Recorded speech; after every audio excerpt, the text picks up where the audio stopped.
नमस्कार, आप देख रहे हैं अपना उत्तराखंड और मैं हूं आप सभी के साथ आरती। तो चलिए बुलेटिन की शुरुआत करते हैं।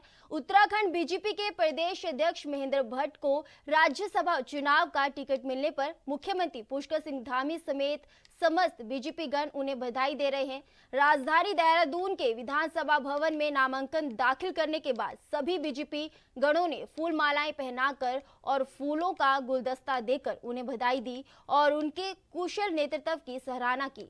वहीं इस बीच बीजेपी प्रदेश अध्यक्ष महेंद्र भट्ट ने कहा कि मैं मुख्यमंत्री पुष्कर सिंह धामी का कृतज्ञतापूर्वक आभार व्यक्त करता हूं, जिन्होंने मुझे यह जिम्मेदारी दी है। साथ ही उन्होंने कहा कि मेरा ये प्रयास रहेगा कि मैं इस जिम्मेदारी में खरा उतर सकूं।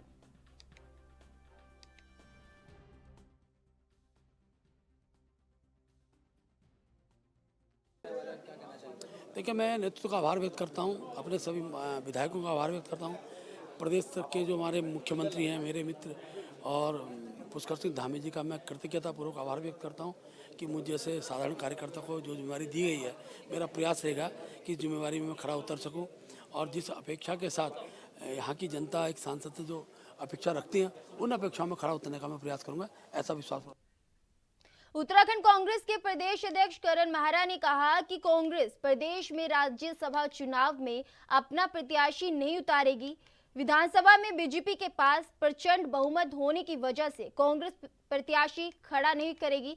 उन्होंने कहा कि कांग्रेस पार्टी लोकतांत्रिक परंपराओं पर चलने वाली पार्टी है। विधानसभा में बीजेपी के 47 विधायक हैं, जबकि कांग्रेस के पास 19 विधायक है। इसे देखते हुए पार्टी हाईकमान ने उत्तराखंड में राज्यसभा चुनाव में प्रत्याशी नहीं उतारा है।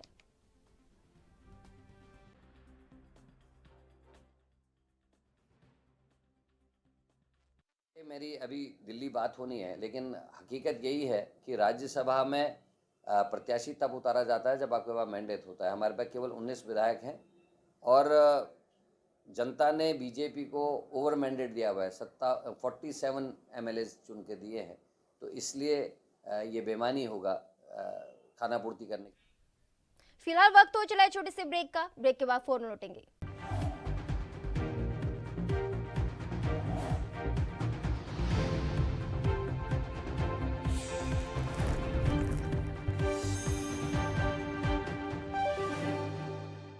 ब्रेक के बाद अपने उत्तराखंड में एक बार फिर आप सभी का स्वागत है। आगामी लोकसभा चुनाव को लेकर उत्तराखंड से बीजेपी 5 लोकसभा सीटों पर 5-5 लाख वोट के अंतर से जीतने के लिए कड़ी तैयारियों में जुटी हुई है। वहीं कुमायूं क्षेत्र की अल्मोड़ा लोकसभा में भी बीजेपी लगातार प्रचंड जीत के लिए कार्यरत है। इस बात को लेकर अल्मोड़ा सांसद अजय टम्टा ने कहा कि लोकसभा चुनाव के लिए अल्मोड़ा सीट में शक्ति केंद्र पर काम हो रहे हैं।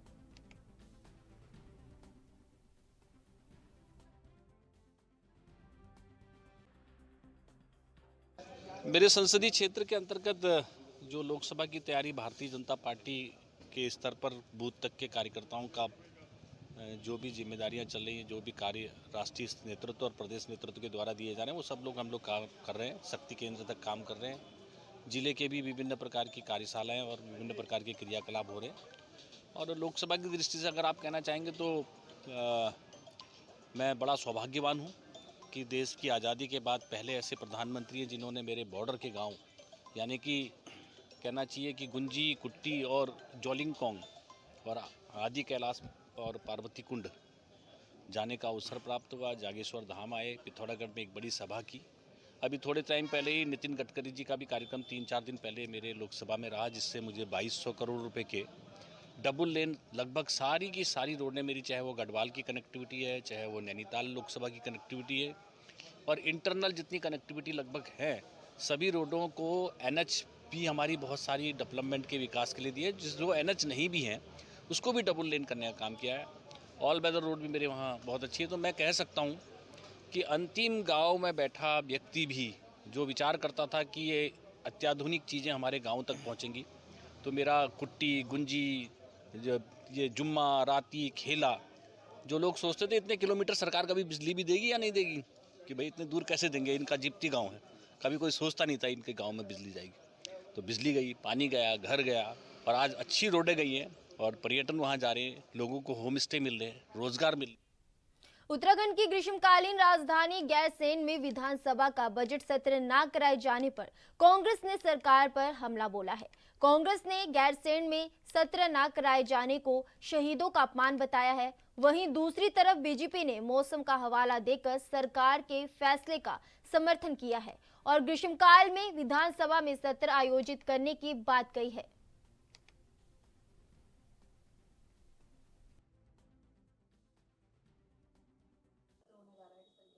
देखिए, ये प्रश्न सरकार से होना चाहिए।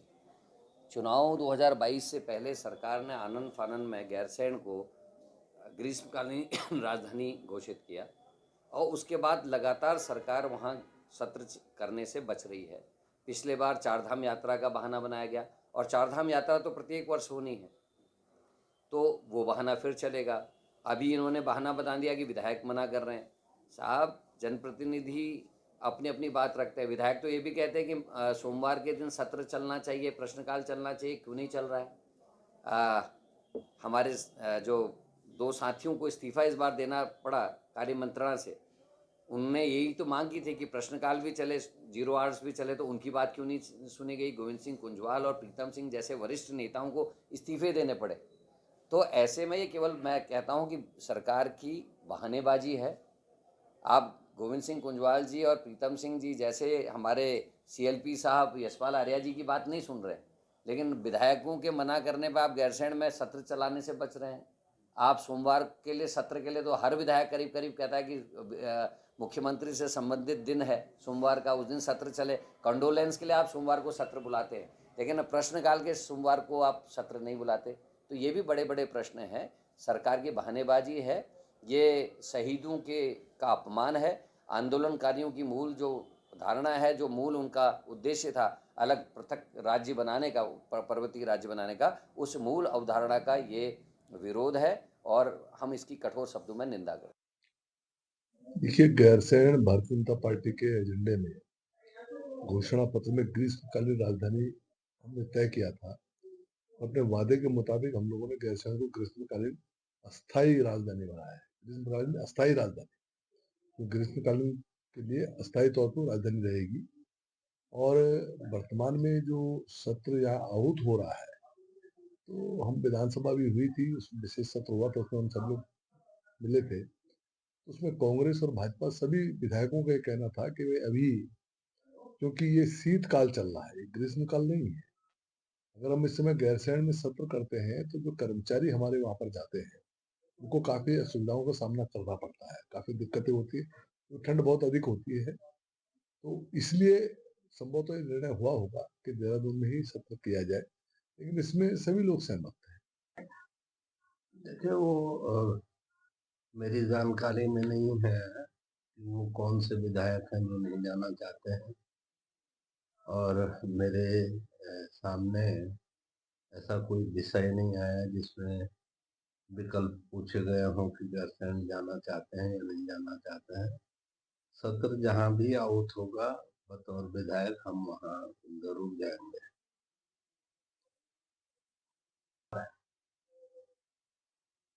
वो मेरी जानकारी में नहीं है कि ऐसे कौन विधायक हैं। ठंड तो बेशक ज्यादा हो, कहीं ज्यादा होगी, कहीं कम होगी, ये अलग विषय है। पहले भी वहाँ पे सत्र होते रहे हैं, तो मुझे नहीं लगता है कि इस आधार पर किसी विधायक ने वहाँ जाने से इनकार किया हो कि वहाँ ठंड अधिक है, क्योंकि ठंड तो इस सीजन में होती है वहाँ पर। पहले भी कई बार सत्र है।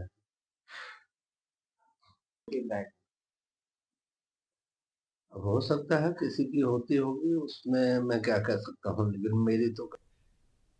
फिलहाल वक्त हो चला है छोटे से ब्रेक का। ब्रेक के बाद फोन लौटेंगे।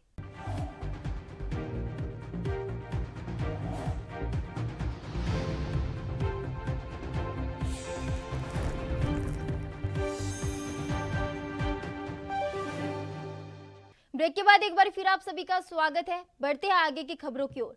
हल्द्वानी के वनभूलपुरा में मलिक के बगीचों से शुरू हुई हिंसा पूरे देश और दुनिया में देखी। आज वनभूलपुरा में कर्फ्यू लगे 9 दिन हो गए हैं।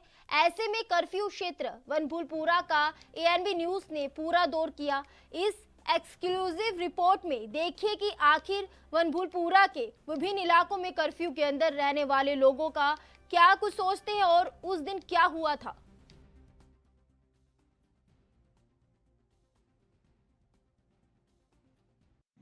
बीते 8 फरवरी के दिन बनोपुरा हिंसा में जिस प्रकार उससे लेकर अभी तक जो लगातार माहौल हल्द्वानी के अंदर रहा है, अभी हम मौजूद हैं बनोपुरा क्षेत्र में जहां कर्फ्यू लगा हुआ है और अभी प्रशासन की अनुमति के बाद हमको यहाँ आने का मौका मिला। आप देख सकते हैं कर्फ्यू ग्रस्त क्षेत्र में अभी जो ज़रूरी सेवाएँ हैं, जिसमें मेडिकल की अगर बात की जाए तो मेडिकल स्टोर खुले हैं और उसके साथ साथ लगातार प्रशासन की तरफ से यहाँ पर सभी चीज़ें जो ज़रूरत की हैं वो मुहैया लगातार कराई जा रही हैं। आप देख सकते हैं सिटी मजिस्ट्रेट लगातार स्थितियों का जायजा ले रही है, वो लगातार कर्फ्यू क्षेत्र में लगातार बनी हुई हैं, उनसे बात करने की कोशिश करेंगे।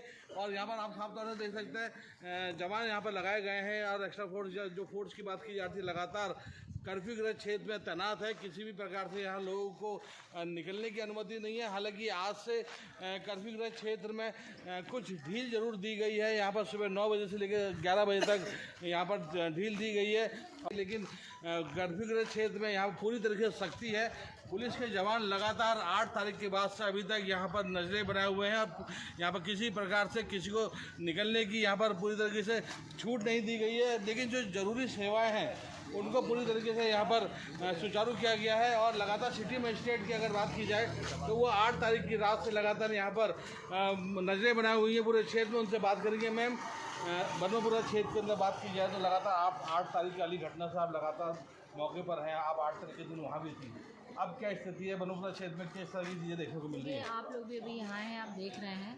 और आज कर्फ्यू में ढील दी गई थी और उसके बाद पहले दिन से ही जिसमें प्रशासन की कई टीमें अलग अलग जगह पर दूध, राशन, सब्जी, फल, गैस सभी की व्यवस्थाएं करा रहे थे, क्योंकि कर्फ्यू में लोग बाहर नहीं जा सकते थे तो उनको कोई असुविधा ना हो। और इसके अलावा अगर किसी की कोई चिकित्सा संबंधी समस्या थी, किसी का कहीं अपॉइंटमेंट था, उसको डॉक्टर को दिखाना है, एक कैंप कार्यालय सिटी मजिस्ट्रेट ऑफिस का यहाँ पर खोला गया है और उसमें किसी भी तरीके की जो इमरजेंसी से जुड़ी कोई भी अगर अनुमति है उसको उसमें पास भी इशू किए गए हैं, अभी भी इशू किए जा रहे हैं। साथ ही आज जब यहाँ पर छूट दी गई है, अभी 2 घंटे की छूट दी गई है अंदर के क्षेत्र में, बाहर के एरिया में 4 बजे तक की छूट दी गई थी। सभी एरिया में शांति है, लोगों ने बाहर निकल कर अपना सामान, जो जरूरी सामान है उसको ख़रीदा है। साथ ही इन लोगों का भी यही कहना है कि जो कुछ भी हुआ वो बहुत गलत हुआ है, वो ऐसे लोगों का साथ नहीं देते हैं और ऐसी घटना सी बात की जाएगी। तो साफ तौर से सिटी मजिस्ट्रेट कहना है कि किसी प्रकार से यहाँ दिक्कतें जो लोगों को हैं उन तक यहाँ पर जो सुविधाएं हैं, जो ज़रूरी सुविधाएं हैं वो पहुँचाने का लगातार कार्य किया जा रहा है। आप देख सकते हैं मेडिकल स्टोर खुले हुए हैं जो ज़रूरी सेवाओं में आते हैं। सर ये बताइए, मेडिकल स्टोर की सुविधा शुरू कर दी गई है, कैसा मंजर था उस दिन की बात की जाए और क्या मानते हैं आप अपने लफ्ज़ों में? सर जो हुआ बहुत गलत हुआ, जिन्होंने किया बहुत गलत किया, ऐसा नहीं करना चाहिए था। और जो गुस्सा था प्रशासन से कुछ भी हुआ या पब्लिक से कुछ हुआ, ऐसा नहीं होना चाहिए। हम इसको गलत मानते ऐसा नहीं होना चाहिए था और ये पब्लिक ने आवेश में आकर के बहुत गलत। देखिए ऐसा है। फिलहाल के लिए अपने उत्तराखंड में मेरे साथ बस इतना ही। आप बने रहिए ANB न्यूज के साथ। नमस्कार।